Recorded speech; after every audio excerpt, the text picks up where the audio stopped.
I'm happy to introduce our next speaker. Kirsten Mosey is a passionate advocate, accomplished researcher, and emerging leader in international policy. A recent graduate of University of Waterloo with a BA in political science, Kirsten now serves as a policy officer in the Non-Proliferation and Disarmament divisions at Global Affairs Canada, where she works to advance global security and disarmament initiatives with a specific focus on nuclear disarmament. As one of 10 individuals selected from 6,500 applicants, Kirsten served as a United Nations Youth Champion for disarmament. During her undergraduate studies, in this role, she addressed government leaders, UN staff, students, and the Conference on Disarmament, advocating for inclusive and sustainable disarmament policies. Kirsten has published extensively with contributions to Project Plowshares and the Sankofa Journal of Interdisciplinary Studies, and self-published an intersectional guide to disarmament. Kirsten was recently named as University of Waterloo's 2024 Rising Star alumni.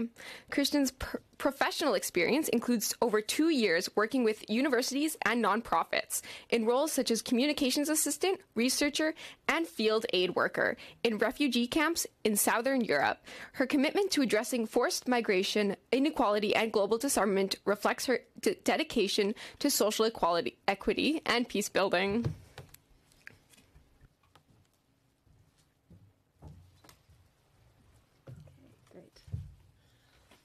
Great. I think, yes, I please. Nodding in the room. Yeah, Great. Thanks, Kirsten. Thanks so much for having me. Firstly, to just apologize for not being able to make it in person today. Getting downtown to Ottawa is tough even on the best of days, and with the snow, it was just not possible. But I'm so glad to be able to be with you today. As mentioned in the lovely introduction, and thank you for that incredible introduction. My name is Kirsten Mosey. I work with Global Affairs Canada on our disarmament team. I specialize in nuclear disarmament, but I also have the privilege to work on cross-sectional issues such as the integration of gender perspectives, youth perspectives, and I get to do a little bit of that across the conventional, biological, and chemical weapons spheres as well. But of course, today we're going to be talking nuclear disarmament. So I want to firstly go over kind of Canada's position here. And I had the opportunity to join a few minutes early and got to listen to all three of the student presentations. And I think that provided a great overview. So I won't spend too much time on Canada's history in the nuclear disarmament space, but a little bit. I'll then discuss the role that we take in nuclear disarmament activism, advocacy at the United Nations and multilaterally, and where we're at with that, as well as some of the challenges and the few bright spots that we focus on. And so it's a really complicated landscape, as those presentations made really clear. There are a couple elements that we're looking to for hope. So I'm hopeful that we can end on a good note and not be as pessimistic or concerned as we go forward with this. And I think the biggest thing is that this conference is happening in and of itself, and that's a great bright spot in terms of nuclear disarmament advocacy. So with that, let me jump into it. Again, as the presentations made clear, Canada has a long history with the nuclear question. Our overarching goal is that we want a world free from nuclear weapons, and we share this goal with the majority of the world, including the 5 recognized nuclear weapons states that have reaffirmed multiple times that a world free from nuclear weapons is what we are all hoping for. Of course, what does that look like in the everyday landscape? And that's why we are, in this situation where we're looking to have that goal, but how do we get there from where we are today? And noting that Canada's history here, we have an interesting relationship. As the presentations showcase, Canada is a uranium producer. We provided uranium to the Manhattan Project. We were directly involved and implicated in the U.S. nuclear weapons program for many decades, including stationing nuclear weapons in Canadian territory. We then publicly rejected that and pursued a peaceful exclusive nuclear program, and we're one of the leading countries in the world on safeguards, as well as nuclear energy production and nuclear technology and science, all of which do contribute to our efforts in nuclear disarmament. So we come to this space, not just as a NATO weapon or a NATO state or a NATO ally, not just as a non-nuclear weapon state and not just as a nuclear technology state, but as a state that has all of that in mind under that overarching goal of a world free from nuclear weapons. And this foundation, the foundation of this belief for a world free from nuclear weapons is from the Nuclear Non-Proliferation Treaty, or the NPT. We often refer to this treaty as the cornerstone or the foundation of nuclear disarmament advocacy worldwide. But for Canada, the goals of the NPT are really clearly stated in Article 6. And I'm going to quote it here, even though I'm sure many of you have heard these words before. But Article 6 of the Nuclear Non-Proliferation Treaty states that each of the parties to the treaty undertakes to pursue negotiations in good faith on effective measures relating to the cessation of the nuclear arms race at an early date and to nuclear disarmament on a treaty on general and complete disarmament under strict and effective international control. And this is the guiding disarmament principle, one which almost every single country in the world has agreed to and fallen behind for over 50 years now. The NPT makes clear that its primary purpose is to avoid the humanitarian catastrophe that the student presentations touched on, and to avoid a nuclear proliferation that would see multiple countries acquiring these horrific weapons of war. And its goal is for general and complete disarmament. And we have to always remember that the goal of getting rid of nuclear weapons is not to have a more powerful weapon of a different sort.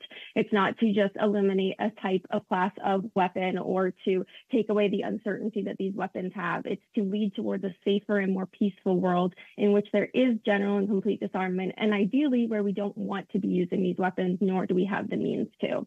And that's what really underpins both my personal passion for this work, but also global affairs focus in this realm. So then we talk about how do we do that when we look at where we are today in the complete elimination of nuclear weapons in a verifiable and irreversible manner. It can seem really overwhelming, and I think that sense of anxiety on what to do with the 14,000 nuclear weapons in existence can be felt even virtually, but from the room, from hearing from folks of the next generation that this is a really anxiety-producing situation that we're in, and I completely share that anxiety.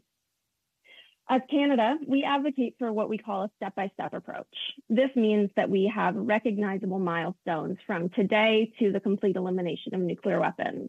Those milestones are sometimes very, very specific, such as the elimination of nuclear testing, which we have nearly accomplished through the Comprehensive Nuclear Test Ban Treaty and previous treaties that limited nuclear testing in the atmosphere, in outer space, in the seabed, and in different parts of the world through nuclear weapon-free zone treaties. It also might look like cutting off the supply side of a supply and demand for nuclear weapons. The supply side is also what we call a fissile material treaty. So we look at how we can limit the amount of fissile material in existence so that no more nuclear weapons can be made. That's a very practical step-by-step method that Canada ascribes to. That issue of a fissile material treaty, or sometimes as it's called, a fissile material cutoff treaty, or FMCT, is a uniquely Canadian initiative in that it was a main focus through multiple ambassadors, many of whom are within the Canadian nuclear disarmament civil society space still. And that's something that we're continuing to work on. And I'll touch on this in the challenges section, but of course, it's an area that has been pretty much stalemated for about 30 years, but that doesn't mean it's not an important step in how we get to nuclear disarmament. But I'll touch on the challenges, like I said, in a little bit. We also look at things like working with organizations such as the International Atomic Energy Association to ensure that non-proliferation maintains across the world. So you look at the concerning states right now that we see, some of which were mentioned in those presentations, like the Democratic People's Republic of Korea, also called North Korea, and Iran, and those states that are pursuing a nuclear program or have completely withdrawn from the NPT. Those are also concerning states, and we work with organizations like the IAEA to be able to understand where their nuclear programs are at, the safeguards that can be imposed, and that's a big part of the diplomacy and advocacy that we do, as well as working with other folks.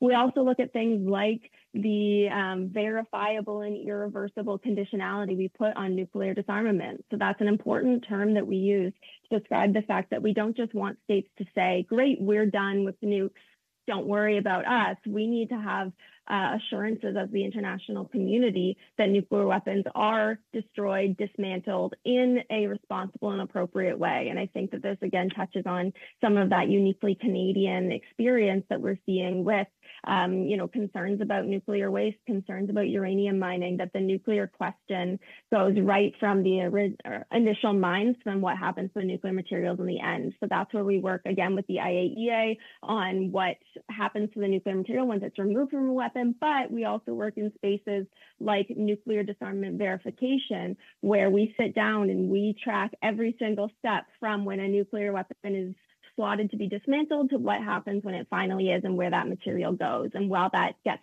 quite technical, and I can tell you because it's my file, it gets very technical at times, and not coming from a science background, it can be a bit of a journey to learn exactly what we're talking about there. But it's a really important step, because when the political community, when the global community is ready to disarm its nuclear weapons, we want to be prepared and ready and have the assurances that that's actually happening. And again, that's a space where Canada has a unique role to play because of our expertise in nuclear science and technology. And that question of political will really gets to where I'm at now. I think it's incredibly clear that we're in a state of heightened anxiety. As mentioned, the war in Ukraine really brought this question of what happens to those who have nuclear weapons when they're in a conflict. It really brought it to the forefront of Canadian society, which is not necessarily a bad thing. Public perceptions of the urgency of nuclear disarmament is incredibly important. But it makes us really think about, why do these weapons still exist? We look at during the Cold War, which of course most of you in the room, myself included, were not alive for, but we look at the Cold War as an example where tensions were extremely high, and there were more than 40,000 nuclear weapons in existence and in circulation between fewer countries too.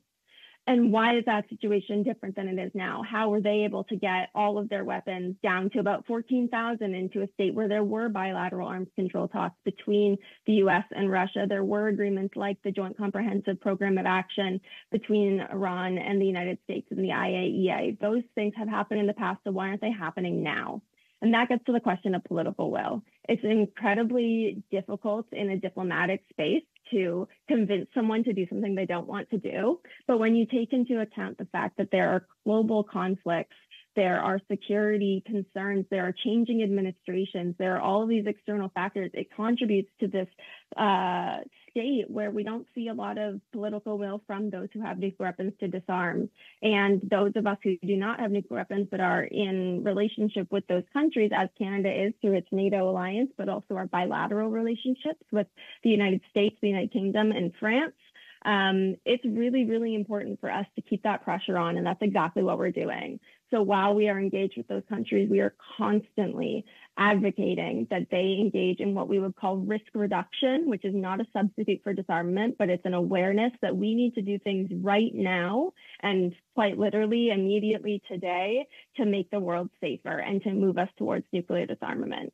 So risk reduction is a space that if you're planning on staying involved in this work, you'll hear it a lot more, because it really encapsulates that fear that most of the world feels and what we can do about it. So risk reduction starts from something as simple as having a phone line between the United States and Russia that they can call if there's a conflict or if there's something that they want to make clear. So, God forbid there would be an accidental launch of a nuclear weapon. The importance of having leaders that are able to call each other is for them to be able to say, we did not launch that, please do not reciprocate. Because as many of you would know, all of the studies point to the fact that there could not be a limited nuclear exchange. So we want to make sure all of that is very clear right from the outset. So something like a hotline is very important, and that does not exist in a modern format between the nuclear weapon states at this time. It's also incredibly important to have things like transparency and accountability measures. This includes being very clear about nuclear doctrines. The 5 nuclear weapon states have nuclear doctrines that range from very specific conditions in which they will use nuclear weapons to very vague conditions in which they would use them. And it's really unsettling for the states that are closest to them, but also for the global community, because nuclear war would be global. It's very unsettling to not know what those conditions actually would be. So Canada is a really big leader in this through the NPT of pushing for more transparency and accountability and clarity on what these conditions that they put on nuclear use actually mean for the global community. We also would like more clarity on things like arsenals, the delivery systems, how many nuclear weapons are in existence, what state they're in, where they're located. And, some of this is proliferative or sensitive information, so it does have to be dealt with carefully, but it's also really important for the world who would be implicated in nuclear war to know what we're facing. And I think especially kind of a caveat on that point, it's important for the public to know what we're facing. That's the really unique part of being in Canada, that even though we do not have nuclear weapons, we're surrounded by them. And that's a really key point to the advocacy, that we're surrounded by them, but we don't have them and we don't have a leader that has control over them. Therefore, we have to use our advocacy and our diplomacy to talk with the countries that do have them. The last point on nuclear risk reduction there ties really to how we are focusing on the disarmament machinery and how we're focusing on that idea from the NPT Article 6 that these measures must be pursued in good faith towards general and complete disarmament. You'll hear a lot in this space about treaties that frankly are older than all of us, or older than our parents, or maybe older than our grandparents, depending how old you are. And that doesn't mean that they are outdated necessarily. Some of these foundational treaties have been important and continue to be important, like the NPT. But what is also important here is that a lot of these treaties are struggling. We're seeing credibility issues. We're seeing stalemates, like I mentioned, on some of these issues of more than 30 years. We're also seeing states feeling like their security is not guaranteed by joining these treaties. We see that in the conventional weapons space. We see it in the chemical, biological, nuclear weapons space. And that's a real problem. The credibility issue with the multilateral world order, the world, the world system is a really big challenge. And that goes beyond just work in disarmament, but it's something that we are really focused on making sure we have this machinery that can engage partners and bring them together to be able to go back and forth across adversaries, across treaty lines, across these different positions. We have to be able to get into a room and engage with one another.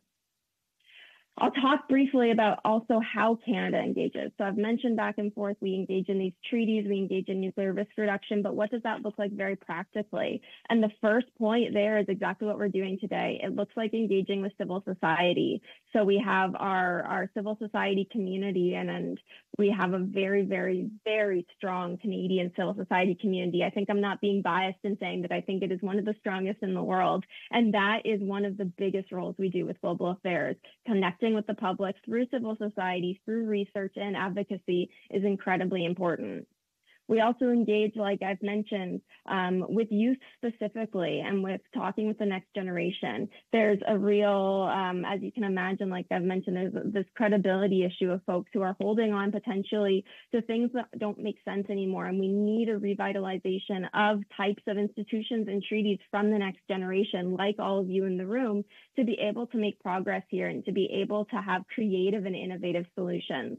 So as a government of Canada, we also engage with youth across different spectrums, but specifically in disarmament. That means talking with student groups like you, engaging with education initiatives, engaging at the United Nations on resolutions that are focused on disarmament education. We do a lot of that with the annual or biannual resolution on youth disarmament and non-proliferation, but also with the Japanese initiatives on youth education and the Office for Disarmament initiatives on youth education. And of course, maybe I'm a little biased there because I came through one of those initiatives, but it's really important to have that government, civil society, and youth connection point.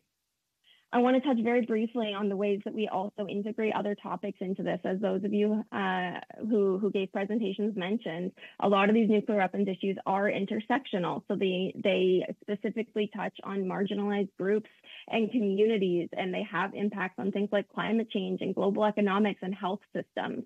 We're very, very concerned about all of those aspects as well. And specifically, we're concerned about the gendered impacts of nuclear weapons testing and use and their disposal. It's really important to connect with Indigenous communities and with communities that have been through these situations to be able to understand those documented effects, like we saw with the Marshall Islands and the women who gave birth to babies that were not able to survive, the effects that have been seen in the grandchildren of the Hibakusha who survived the Hiroshima and Nagasaki attacks. Those are all really important because it gives us a fuller picture of what nuclear weapons can do and what their intended purpose is. And it is to spread this type of destruction when they're used. There's no way around it that that's an incredibly vital piece of the work that they do, that they really do target and harm people in irreversible ways. When we're talking about the environment, of course, we're also really concerned about those effects. All of the studies, all of the models show that nuclear winter and following a nuclear war would not just be detrimental for those who experience the initial blast, but it could have catastrophic effects for decades. It would be at least 5 years of unimaginable circumstances, and it will take decades to resolve, if not centuries, to deal with the fallout of nuclear war. And I think a really great thing that we're seeing is a lot more of that concept in the public eye and in media, and seeing people reckon with that reality. All of that to be said, there are some challenges and there are some bright spots. I'll touch briefly on the challenges so we can end on a decent note. But the challenges, as I mentioned, Russia's war in Ukraine has made things exacerbated. It's made things more poignant. It's made things difficult in the sense that we are really seeing a stress test on our system. And honestly, our system might be failing that stress test. That's a real big challenge. And we have to deal with both the immediate challenges of that and the long-term challenges. That's taking time, resources, diplomatic personnel to deal with those challenges for 3 years on. As of next week, or in 2 weeks, will be the 3-year anniversary of the invasion of Ukraine, and that's really challenging. It's also not the only conflict in the world. As many of you are well aware, there are conflicts still raging across the Middle East, across Africa, parts of the world that don't get as much coverage, and those are still really important as well, because when we're engaging with countries and talking about the potential of nuclear war, they're also dealing with their conflicts right now. So we have to be able to have that awareness and meet folks where they're at. And it does make our work more difficult because, of course, people are concerned about their own security and safety. We also see that there is stalemates, like I've mentioned, in the UN system. We had the Summit for the Future in September, which, while it did agree to an outcome document, it was not nearly as forward-leaning as it could have been. And that was a really frustrating process from someone who worked on it inside government. It was a frustrating process to see progress that could have been made, and without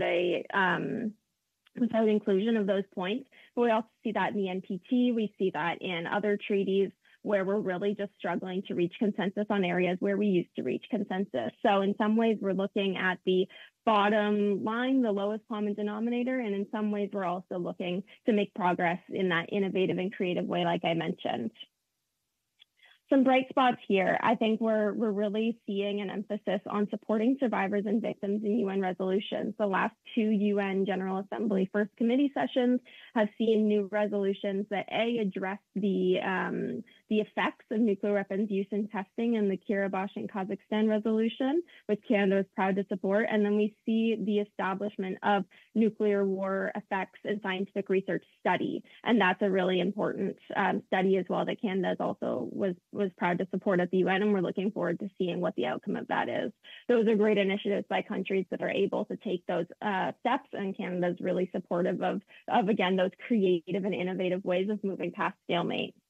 We're also seeing that, a format like the Conference on Disarmament is making progress sometimes, but we're seeing it in other spaces as well. As we're talking about emerging and disruptive technologies, we're talking about their impact on nuclear disarmament, but we're also talking about things like nuclear disarmament verification, like I mentioned, risk reduction, and all of these spaces. And there is a growing sense in the disarmament community that we are reaching a point where the status quo is not working and where we have to try new and creative things. And that really is the place that we're at. It's clear that things are at a turning point and that we can't give up hope.